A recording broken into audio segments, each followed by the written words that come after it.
إلا الله وحده لا شريك له وأشهد أن محمدا عبده ورسوله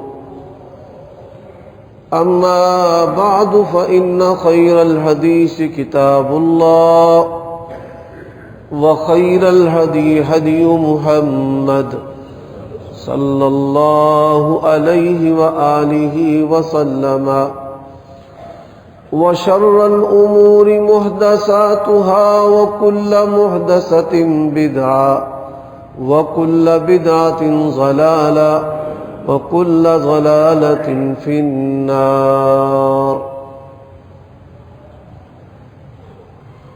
اللهم صل وسلم على نبينا محمد وبارك وسلم وصل عليه أعوذ بالله السميع العليم وبوجهه الكريم وسلطانه القديم من الشيطان الرجيم فويل للقاسية قلوبهم من ذكر الله أولئك في ضلال مبين۔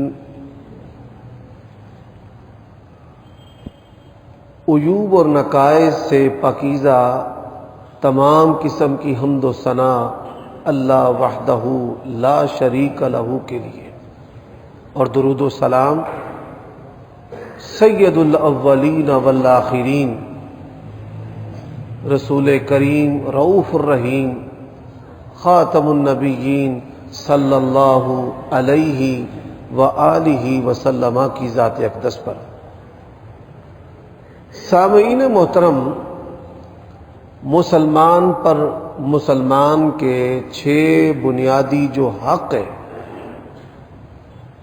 ان کو سماعت کرنے کے بعد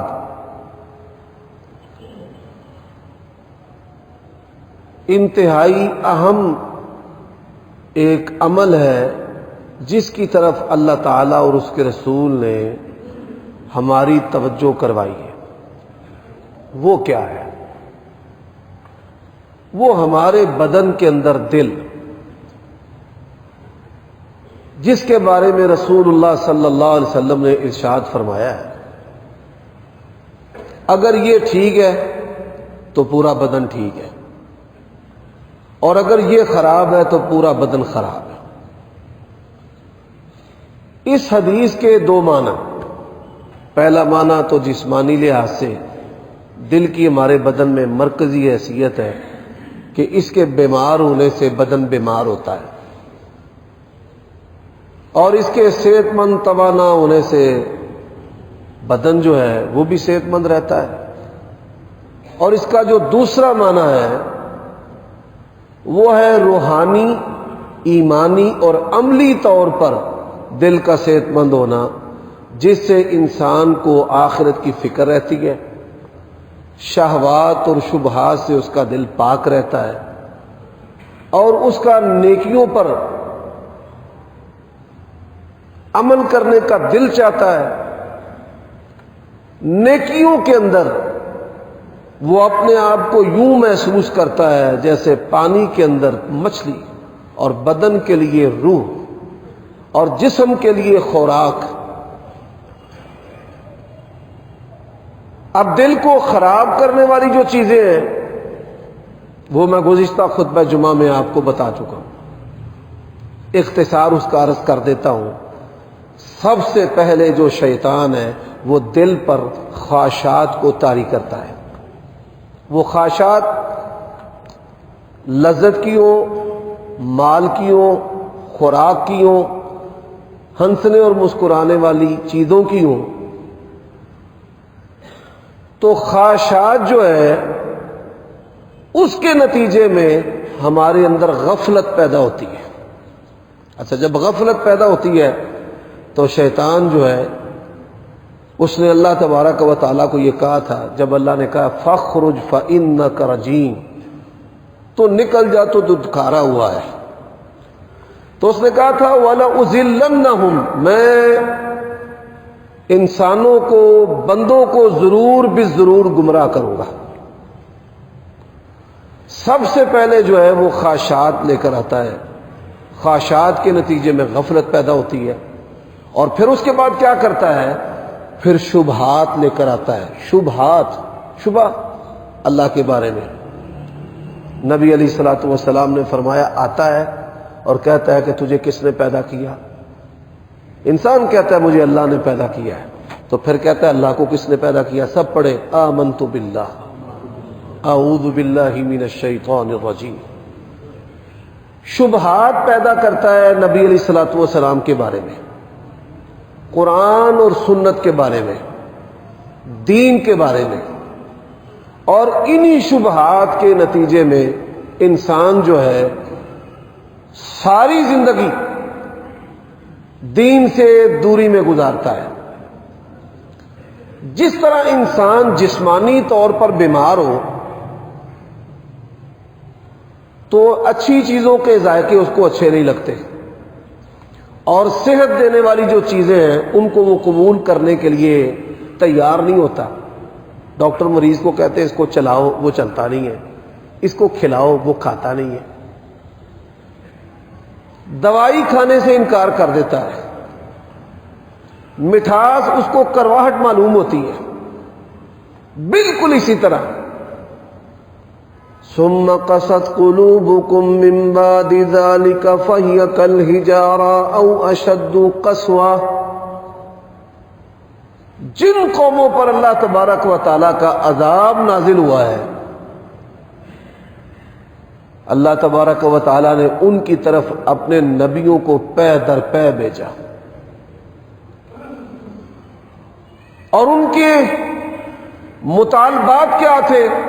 ارنا اللہ جہرا، ہم نے فیس ٹو فیس اللہ کو دیکھنا ہے۔ تو کہتا ہے نا کہ اللہ آسمانوں میں اور عرش پر مستوی ہے، تو ہمیں دکھا۔ اللہ فرماتے فَأَخَذَتْكُمُ الصَّاعِقَةُ وَأَنْتُمْ تَنظُرُونَ۔ لوگوں نے کیا دیکھنا ہے؟ حضرت موسیٰ کلیم اللہ تبارک و تعالیٰ کے نور کی تجلی نہیں دیکھ سکے۔ فَخَرَّ مُوسَىٰ صَاعِقًا،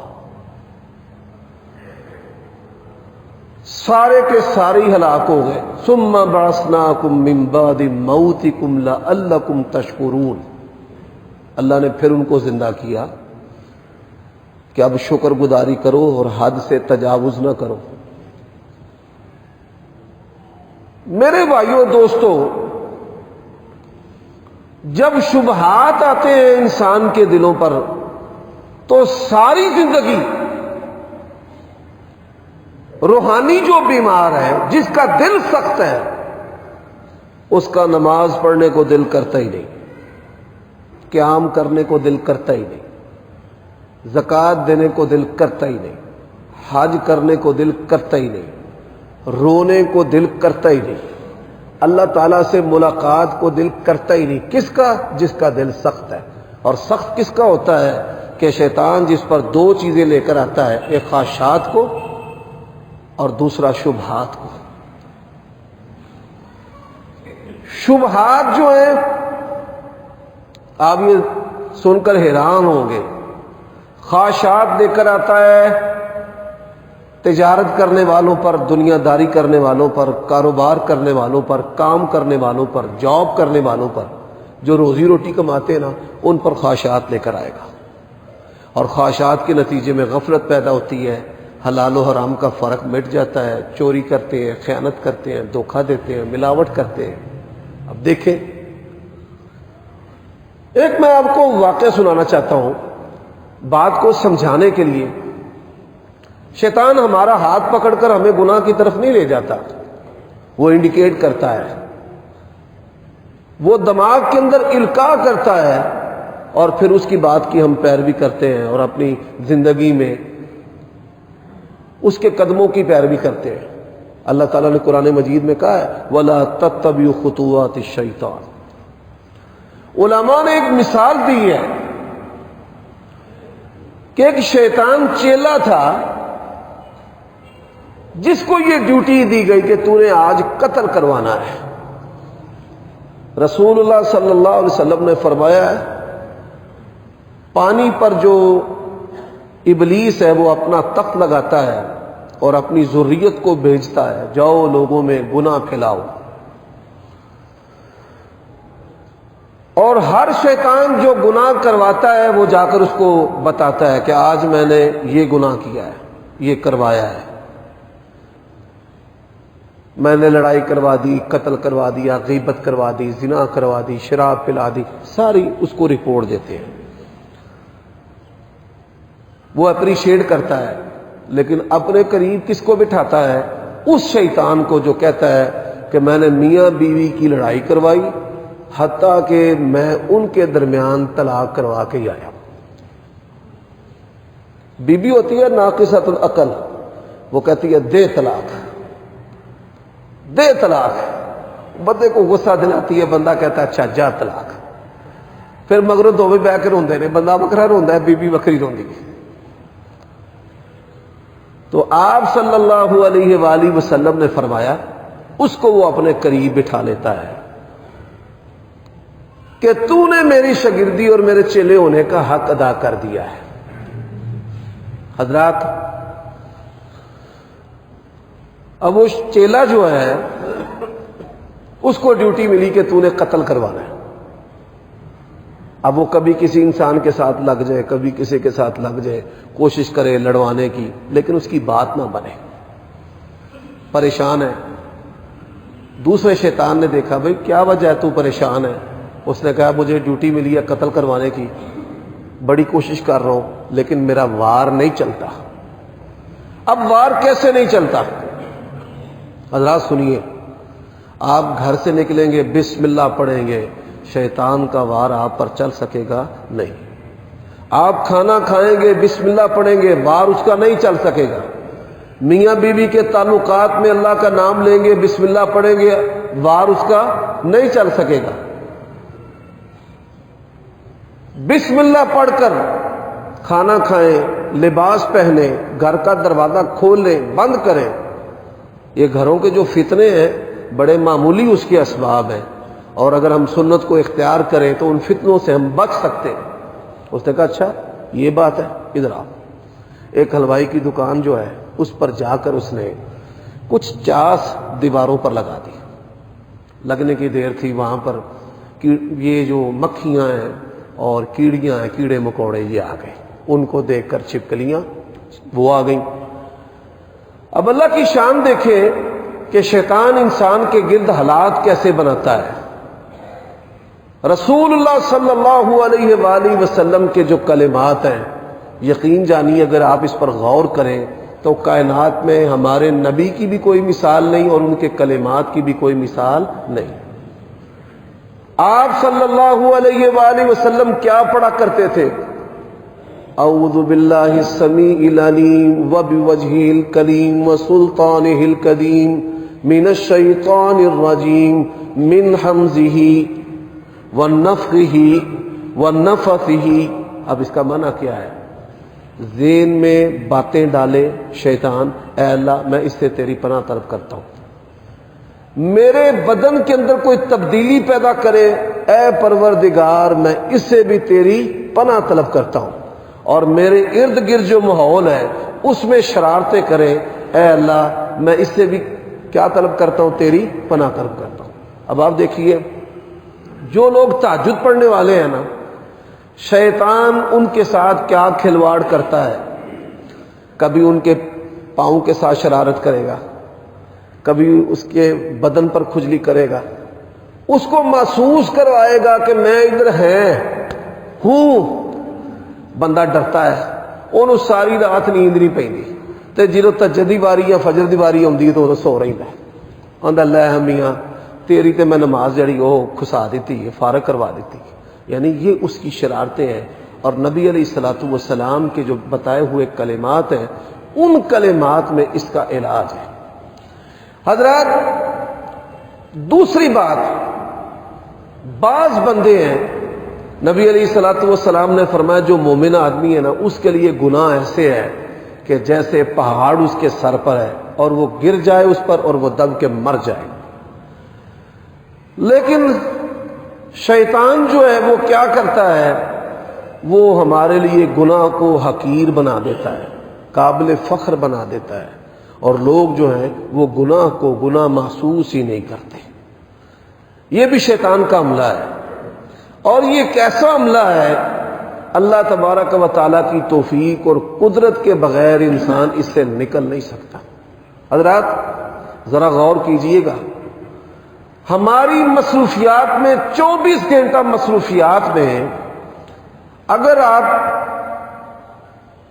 5 نمازوں کا وقت اور تہجد کا وقت بھی شامل کر لیں تو یہ 2 سے 3 گھنٹے وقت بنتا ہے، یعنی آپ زیادہ سے زیادہ آدھا گھنٹہ شامل کر لیں، نماز کا وقت اس میں شامل کر لیں، تہجد کا وقت شامل کر لیں، اور 21 گھنٹے 20 گھنٹے ہم کھانے میں، پینے میں، تجارت میں، سونے میں، چلنے میں، پھرنے میں، اپنی خوشیوں میں، اپنی مصروفیات میں مگن رہتے ہیں۔ صحابہ کرام رضوان اللہ علیہ اجمعین نصف رات نبی علیہ الصلوۃ والسلام کے پیچھے عشاء کی نماز پڑھتے تھے، اور پھر فجر میں پھر نبی علیہ الصلوۃ والسلام کے پیچھے نماز پڑھتے تھے۔ اور عرب کی جو منڈیاں ہیں ان کے حالات سے آپ بخوبی واقف ہیں کہ قافلے آتے تھے اور چند دن کی وہ منڈیاں ہوتی تھی اور زیادہ تر مصروفیت نہیں، فرصت اور فراغت تھی، اور وہاں کی جو آبادی اور طرز زندگی ہے، مکے کی جو سرزمین ہے وہ پتھریلی ہے، گرینائٹ کی چٹانیں ہیں، اتنے کوئی وائی بیجی نہیں کہ لوگ جو ہیں وہ زراعت اور کھیتی باڑی کے اندر مشغول، بلکہ زیادہ تر وہ فارغ رہتے تھے۔ اس کے باوجود صحابہ کرام رضوان اللہ علیہ مجمعین کیا کہتے ہیں کہ یا رسول اللہ صلی اللہ علیہ وآلہ وسلم ہم تو منافق ہو گئے۔ بھئی منافق کیسے ہو گئے؟ آپ کے پاس رہتے ہیں ایمان مضبوط رہتا ہے اور بڑا رہتا ہے، اور جب ہم اپنے بیوی بچوں میں چلے جاتے ہیں تو ہمارا ایمان کم ہو جاتا ہے۔ نبی علیہ الصلوۃ والسلام نے فرمایا کہ اگر تمہارا ایمان اسی درجے پر رہے کہ جو درجہ میری موجودگی میں ہے، گھر میں جا کر بھی وہی مٹھاس، حلاوت، وہی تڑپ، وہی لگن، وہی درجہ رہے، تو فرمایا آسمان کے فرشتے تمہارے ساتھ مسافے کریں۔ اب صحابہ کرام رضوان اللہ علیہ مجمعین کی زیادہ مصروفیات دینی تھی، دنیاوی تھوڑی تھی، پھر بھی وہ اپنے نفس کا محاسبہ کرتے تھے کہ ہمارا ایمان کم ہو گیا۔ ہماری دنیاوی مصروفیات زیادہ ہیں، ان کی دینی زیادہ تھی، ہماری دنیاوی زیادہ ہے۔ آپ صلی اللہ علیہ وسلم نے فرمایا قیامت کے قریب ایک وقت آئے گا کہ مہینے ہفتوں کی طرح اور ہفتے دنوں کی طرح، اور دن جو ہیں وہ گھڑیوں کی طرح نکل جائیں گے۔ آج وہ وقت آ چکا ہے کہ موبائل میں، گیموں میں، ویڈیوز میں، موویز میں انسان جو ہے وہ سوشل میڈیا پر اتنا مصروف ہو چکا ہے کہ اسے سارا دن یا ساری رات گزرنے کا پتہ نہیں چلتا۔ میرے بھائیوں، یہ دل کی سختی کے نقصانات ہیں۔ اللہ تعالیٰ نے قرآن مجید میں کیا کہا ہے؟ ثم قست قلوبہم، ان کے دل سخت ہو گئے۔ زین لہم الشیطان اعمالہم، دوسرا مقام زین لہم الشیطان ما کانوا یعملون، دل سخت ہو گئے، وہ جو بھی کر رہے ہیں اعمال، شیطان نے ان اعمال پر ان کو راضی کر دیا، وہ برائیاں، وہ گناہ ان کے لیے مزین کر دیے۔ آج عالم عامی ہے، اس کی خواہش جو ہے وہ قرآن نہیں ہے، بڑی معذرت کے ساتھ، خواہ مولوی ہے خواہ عام آدمی ہے، خواہش ہے مہنگے سے مہنگا موبائل۔ اور جب امت کی خواہش مصحف تھی، قرآن مجید جدید ذرائع اور آلات نے اس کو عام کر دیا ہے، اور آج سے اگر 40-50 سال پہلے چلے جائیں، ہر گھر کے اندر قرآن مجید نہیں ہوتا تھا۔ تقسیم پاکستان کے وقت کئی دیہات تھے ایسے کہ پورے گاؤں میں قرآن مجید نہیں ہوتا تھا، اور قرآن مجید کو دیکھنے کے لیے لوگ جو ہیں وہ دوسرے گاؤں سے قرآن مجید لے کر آتے، ہاتھ سے اس کی کاپی تیار کرواتے، اس کی کتابت کرواتے۔ یہ حالات تھے۔ رسول اللہ صلی اللہ علیہ وسلم نے فرمایا کہ قیامت کی نشانیوں میں سے کہ قیامت سے پہلے ایسے حالات آئیں گے، اللہ تبارک و تعالیٰ اس دین کو عزت کے ساتھ یا ذلت کے ساتھ امیر کے محل میں بھی داخل کرے گا اور غریب کی کٹیا کے اندر بھی داخل کرے گا۔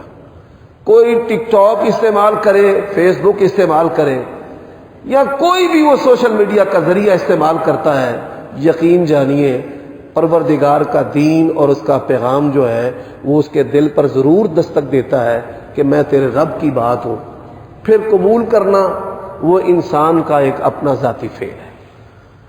اب آپ دیکھیے نبی علیہ الصلوۃ والسلام نے اس کی مثالیں دی ہیں۔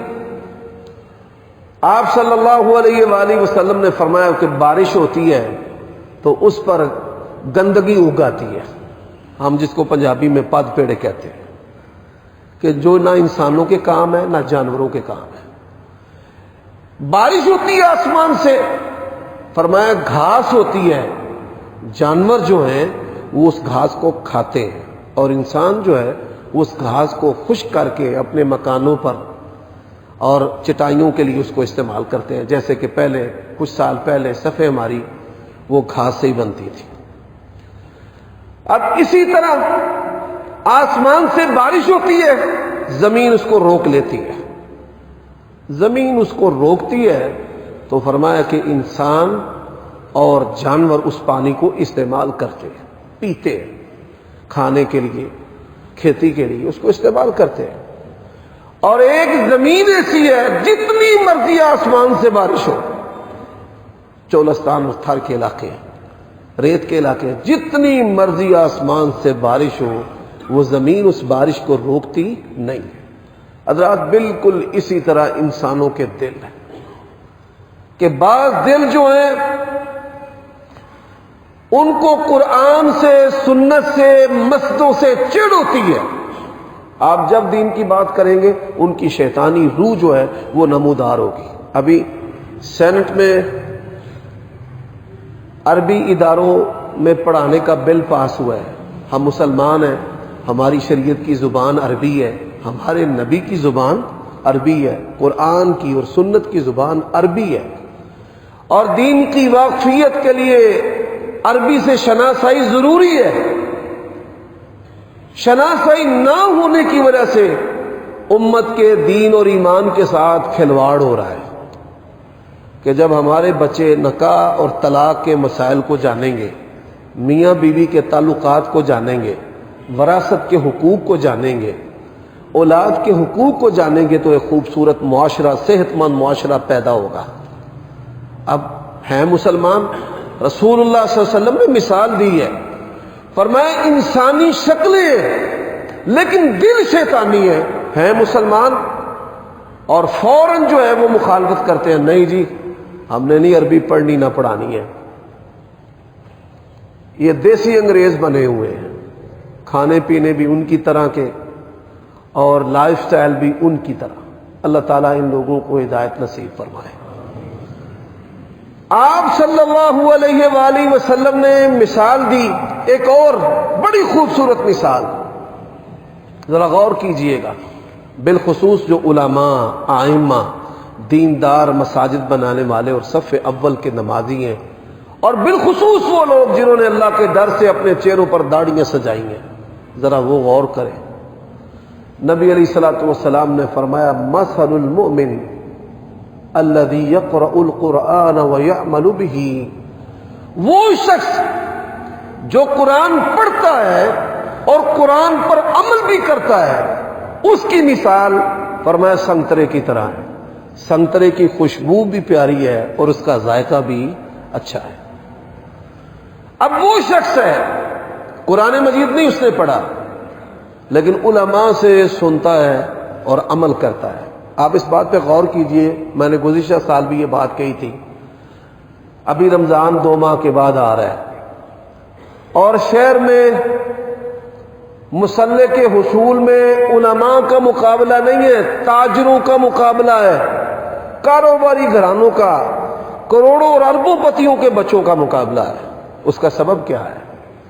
آپ لوگ ہمیں سنتے ہیں تو متاثر ہوتے ہیں، تو آپ اپنے بچوں کو حافظ اور عالم اور قاری بناتے ہیں، ہم آپ کو دیکھتے ہیں علماء، ہم بھی متاثر ہوتے ہیں آپ کے سٹیٹس سے، گاڑی سے، گھر سے، لباس سے، جوتوں سے، اور ہم اپنے بچوں کو کیا بناتے ہیں؟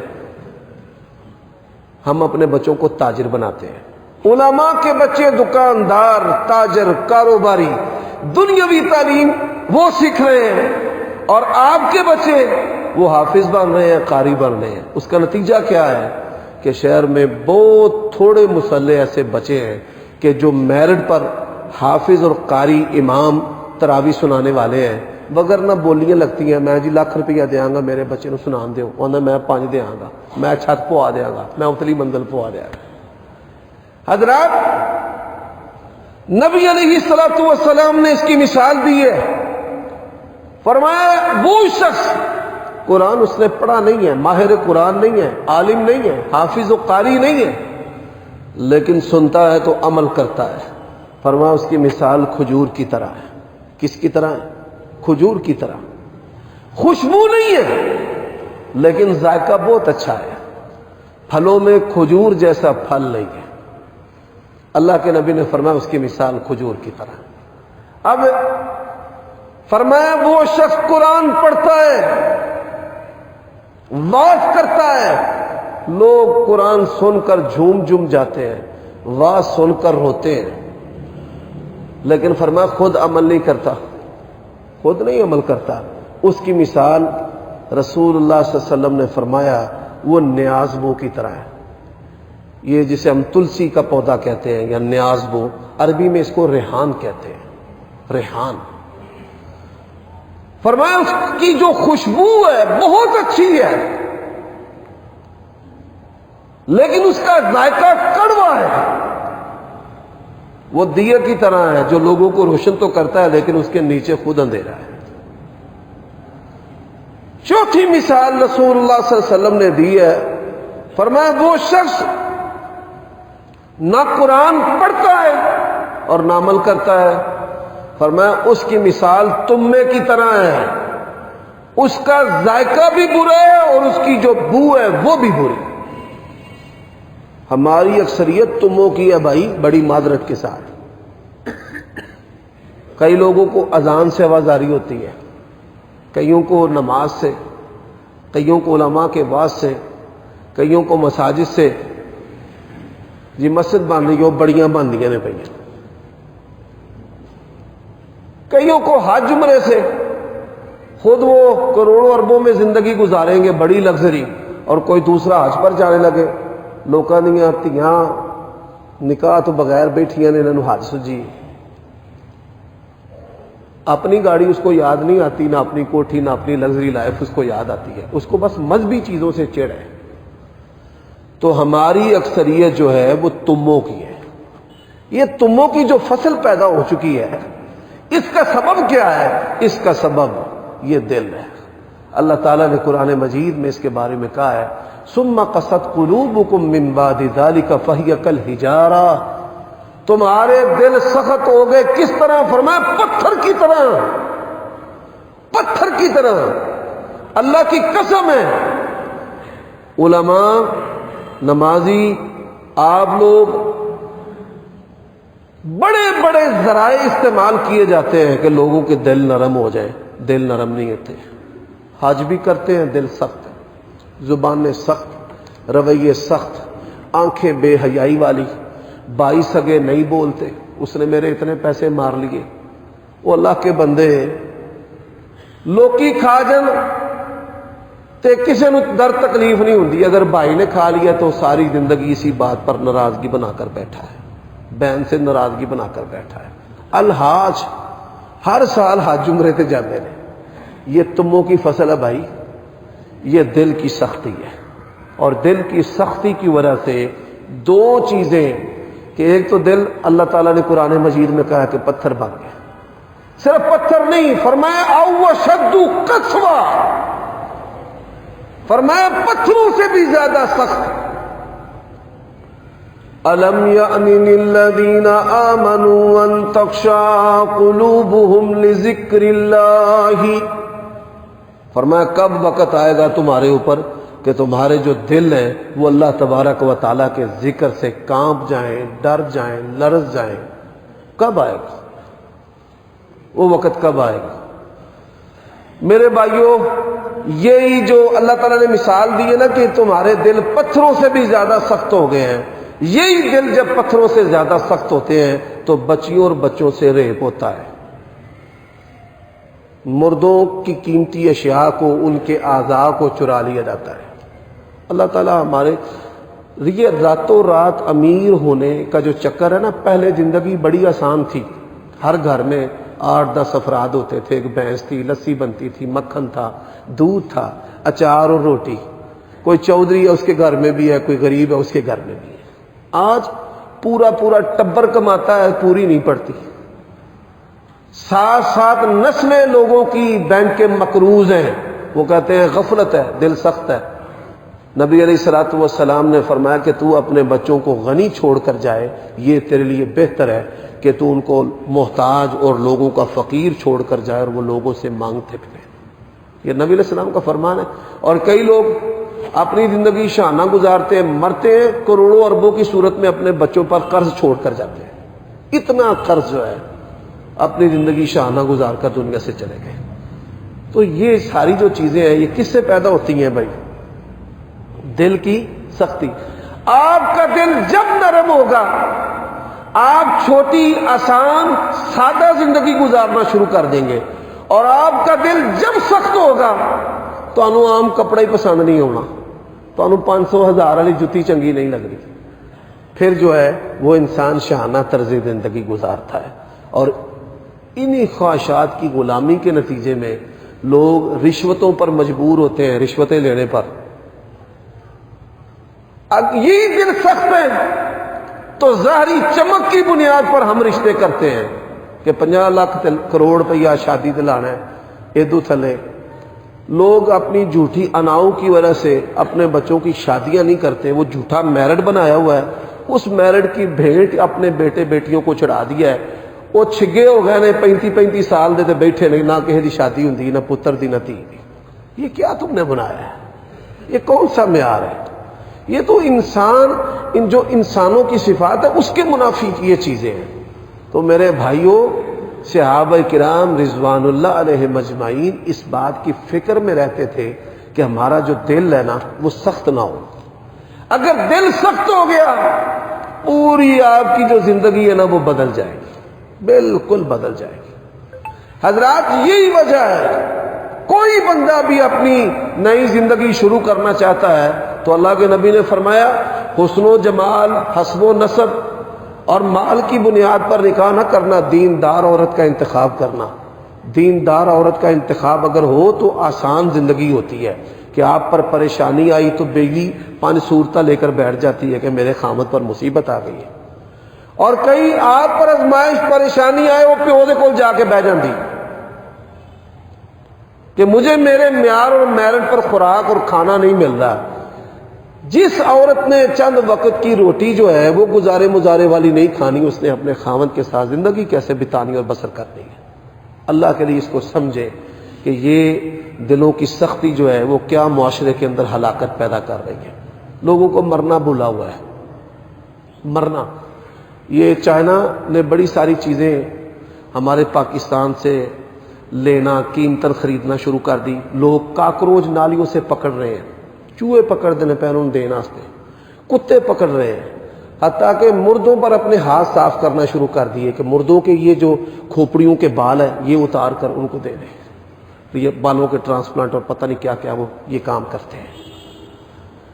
تو یہ وہ دل کی سختی ہے. اللہ نے پھر کہا ہے کہ پتھر ٹوٹ کے ان میں سے چشمے نکل آتے ہیں، لیکن یہ انسان اتنا بد نصیب ہے. اولئک کالانعام بل ہم اضل، فرمایا یہ جانوروں سے بھی بدتر ہے. کن سے بدتر ہے؟ جانوروں سے بھی بدتر. اچھا اب آئے ہم اس کے علاج کی طرف. جیسے گزشتہ خطبہ جمعہ میں میں نے علاج کی باتیں کی ہیں، اب علاج کی باتیں کرتے ہیں. نبی علیہ الصلوۃ والسلام کے پاس آیا، او بھائی ذکر و اذکار کے ذریعے تم مالدار بننے والے اور ذکر و اذکار کے ذریعے تم دنیا تبدیل کرنے والے جو پلان ہے نا، اللہ کے لیے ان کو چھوڑو.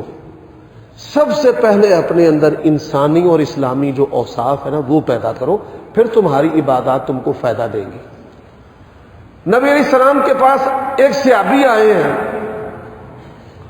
اس نے کہا نبی علیہ السلام آج تو فرقوں نے حکیم الامت بنائے ہیں نا، ہر فرقے نے اپنا حکیم بنایا ہوا ہے. امت کے حکیم صرف محمد الرسول اللہ صلی اللہ علیہ وسلم، بس اور کوئی نہیں ہے. نبی علیہ السلام کے پاس ایک شخص آیا، اس نے کہا یا رسول اللہ افضل عمل بتائیں. فرمایا نماز وقت پر پڑھنا، وقت پر، اول وقت پر. اس کا تعلق عبادت سے ہے، اور عبادت جو ہے وہ انسان کی عادات کو بدلتی ہے. ایک شخص آیا، اس نے کہا یا رسول اللہ مجھے افضل عمل بتائیں. فرمایا ماں باپ کے ساتھ حسن سلوک افضل عمل ہے. اس کے اندر یہ کمی تھی، فرمایا ماں باپ کے ساتھ حسن سلوک کر. ایسے ہی ابو درداء رضی اللہ تعالیٰ عنہ آئے نبی علیہ السلام کے پاس، یا رسول اللہ ایسا مجھے عمل بتائیں کہ میں جنت میں چلا جاؤں. فرمایا لا تغضب ولک الجنہ، لا تغضب لا تغضب.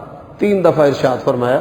فرمایا غصہ نہ کیا کر، غصے میں نہ آیا کر، غصہ اس پر نہ سوار ہو.